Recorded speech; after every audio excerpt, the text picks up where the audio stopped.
I realized recently I've talked about invisible glue quite a bit now, but I never actually told the story behind it. And honestly, the story starts a lot earlier than most people probably realize. This little bottle right here started in a second grade classroom in Milwaukee almost 30 years ago. And no, this is not the original bottle. I think I passed it on to someone else so they could share the invisible glue idea with others.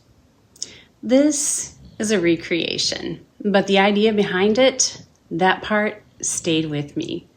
Because invisible glue is never really about glue. It was about something I was trying to teach children to notice. And maybe something I needed to remember too. Sometimes people stop expecting goodness from the world. And when that happens, they stop looking for and noticing it. Truth check. Back then, I was part of a program called MTEP, the Milwaukee Metropolitan Teacher Education Program. And honestly, I was probably not the person anyone expected to become an elementary teacher. My background was languages, international studies, translation, teaching English to non-native speakers. Not second graders, definitely not second graders. But I ended up teaching in an inner city Milwaukee school. And a lot of these kids were carrying things that children should never have to carry. Some came from incredibly difficult home situations. Some lived with violence. Some had already learned, way too young, not to expect much from people. And I remember noticing something that deeply bothered me. Some of them had stopped dreaming. Not all of them, but enough that I noticed it. And that hit me hard because dreaming is what saved me when I was young. Not because my childhood was exactly like theirs. It wasn't. But because imagining something better, hoping for something better, was how I emotionally survived difficult things too. So when I looked at some of these kids, I think I recognized something familiar. I recognized what it looks like when people start expecting disappointment from the world. And emotional environments matter. Children absorb them. Adults absorb them too, honestly. If a child mostly experiences criticism, chaos, fear, anger, eventually that becomes what feels normal. And once something feels normal, you stop noticing it. So I started wondering, how do I help children notice good things again? Not giant things, small things, ordinary things, quiet things. And somehow that led to this crazy black bottle with stickers on it. So somewhere during all of this, during the exhaustion, the chaos, the trying to figure out how to help these kids believe in good things again, I came up with the invisible glue bottle. Or maybe I learned it somewhere and reshaped it into my own thing. Honestly, I don't even know anymore. A lot of my best thinking has always happened late at night when the rest of the world is quiet. So it probably started there. But I do know this. Once I introduced it to my class, something shifted. The bottle itself was simple. It was just a black bottle with a removable rope through the neck. And I told my students something magical. If enough invisible glue got inside the bottle, the rope would stick and suspend the bottle. Now, obviously, the invisible glue wasn't real. Second graders ask very important follow-up questions about these things. So I explained that invisible glue was created whenever somebody did something kind for another person or when someone did something kind for them. And then I gave them an example. Every single year, I used the same simple story. I told them about going shopping at Walmart. I bought a soda on the way out, set it on top of my car while I loaded groceries into the trunk, and then got in the car and started backing up. Suddenly, someone started waving and yelling at me. I stopped the car, and they pointed at the top of my car. I had forgotten my soda. Now, that seems tiny, right? But I remember explaining to my students that the woman didn't have to help me. She could have ignored it. She could have laughed. She could have kept walking. But instead, she chose to do something kind for a stranger. And that small moment became a bright spot in my day instead of a grumpy one, where I was mad at myself for forgetting the soda I so wanted to drink after my shopping trip. That was invisible glue. Then came the important part. I would pretend to carefully pour invisible glue from my cupped hand into the bottle, very seriously, very dramatically. And then I'd ask the class, has anyone else seen invisible glue today? And almost immediately hands would shoot into the air. One student would tell a story.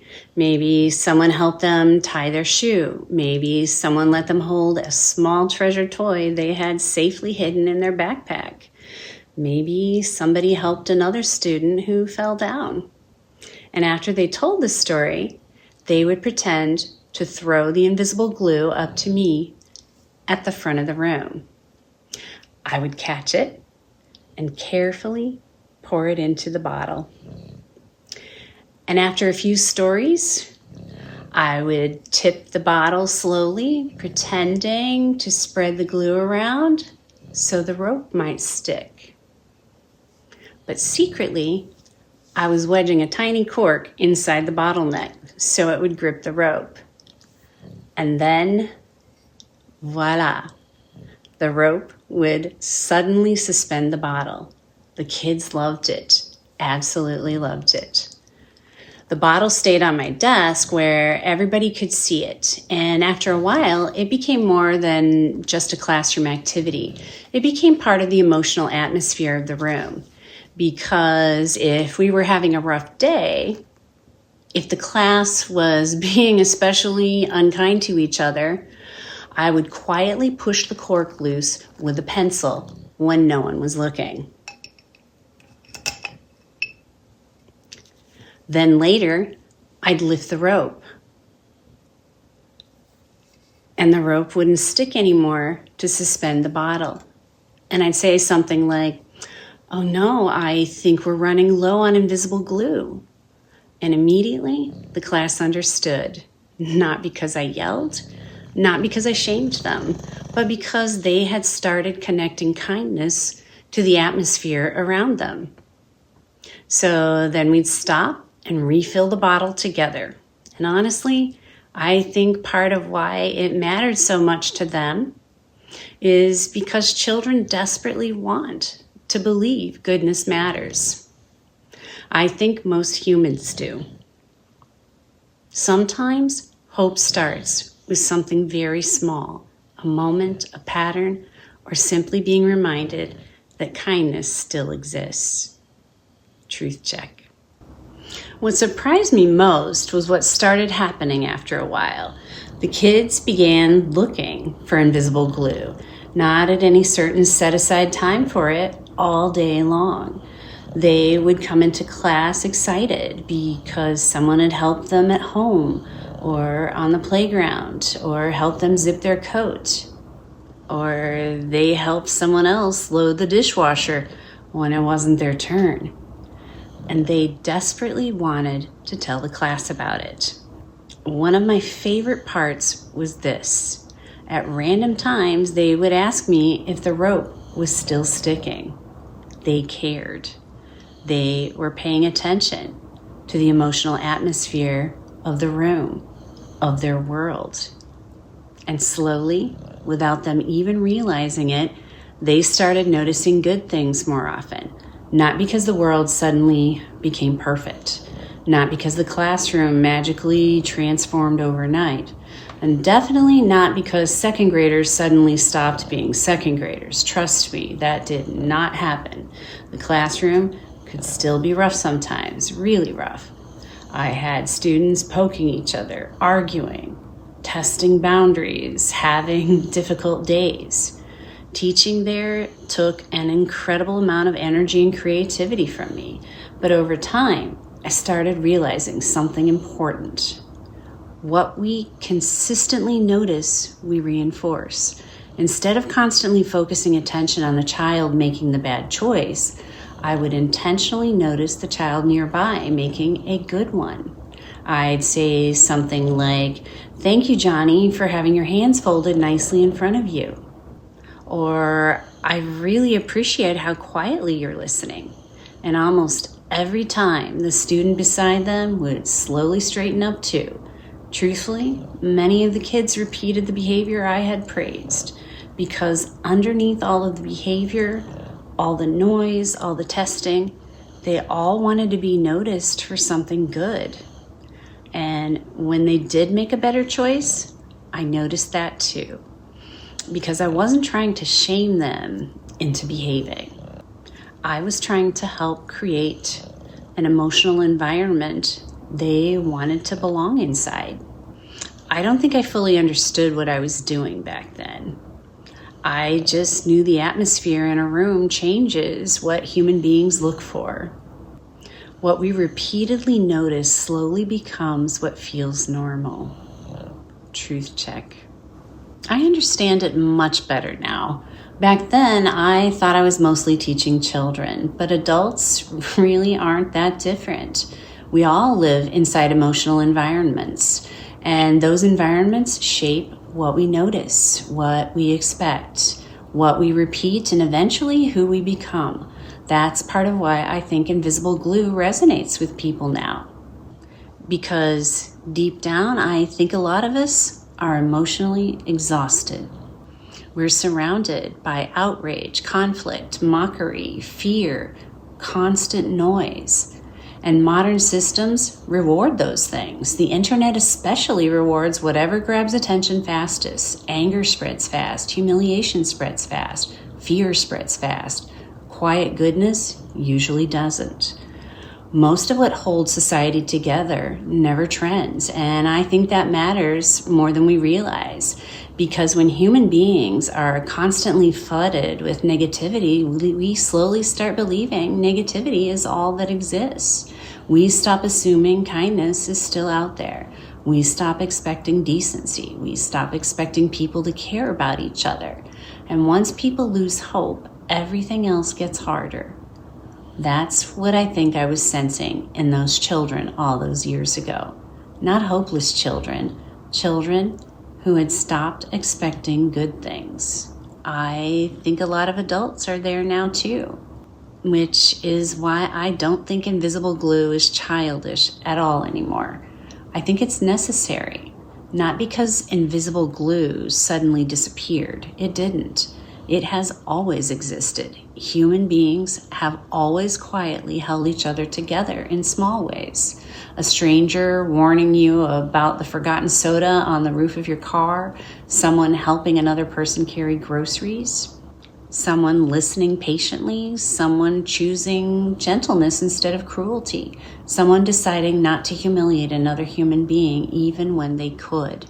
That glue has always been here, but now we have to become much more intentional about noticing it, because there's a lot of noise competing for our attention. And if we stop noticing the quiet good completely, I think we slowly lose hope in each other. Hard to admit, right? Me too. Sometimes I catch myself noticing the outrage faster than the goodness. Truth check. So through my window today, I think invisible glue started as a classroom story for second graders, but somewhere along the way I realized it was also a survival skill for me, for my students, maybe for all of us, because emotional environments matter.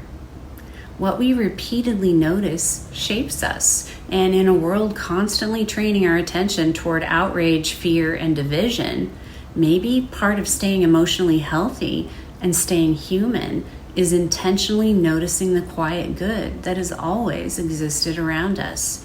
Not ignoring problems, not pretending bad things aren't real, but refusing to believe they're the only thing that's real. Maybe people don't stop needing invisible glue when they grow up. Maybe we just stop noticing it.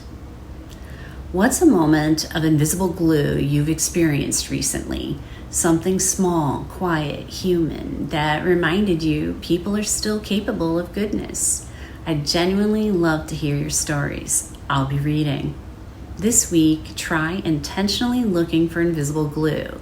Not big, heroic moments, small ones, the things that usually pass by unnoticed. And maybe, if you see one, tell somebody. This channel isn't about censoring or forcing people to agree. It's about slowing down long enough to really listen, understand different perspectives, and approach discussions with thoughtful reflection. Together, I welcome different views, I really do, but respect matters here.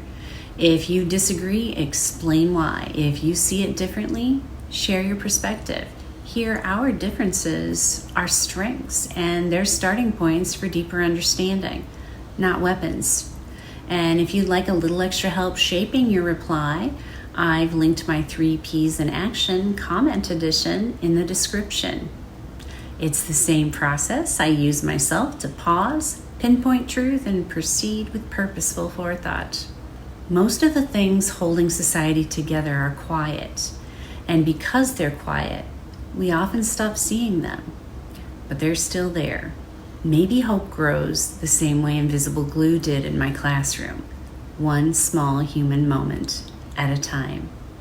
If you find these reflections valuable, hitting the thumbs up, sharing this with a friend, or subscribing helps bring more people into the conversation. And I'm really glad you are here. Remember, pause, pinpoint truth, proceed with purposeful forethought. Join the conversation. See you next time.